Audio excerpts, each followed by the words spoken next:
যখনই টেনশন আসছে তখন 4 কাউন্ট শ্বাসকে তোলো, 7 কাউন্ট হোল্ড করো এবং 8 কাউন্ট তুমি শ্বাসকে পরিত্যাগ করো। যে কোনো টেনশনে তুমি করে দেখবে, এরকম তুমি 12 বার করো, তখন তোমার এই প্যাটার্নকে ব্রেক করে দেবো। আমার হাত দেখে, আমার তো শ্বাস দেখতে পাবে না, তাই না?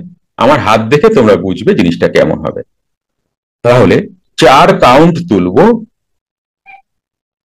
যখন হোল্ডে আসবো তখন আমার হাতটা এমন থাকবে, এটা হোল্ড, আর এটা হচ্ছে শ্বাস ত্যাগ, এটা সিগন্যাল, এটা বোঝা গেল?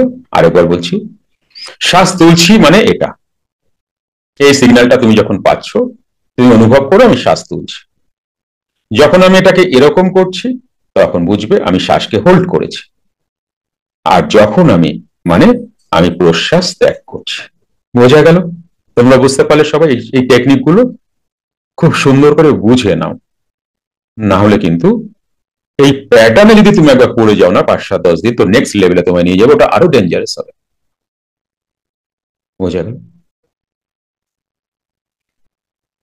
আচ্ছা, সবাই কি বুঝলে? একবার হাত তোলো। আমার ইশারাটাকে বুঝলে, আমার হাতের টেকনিককে বুঝলে?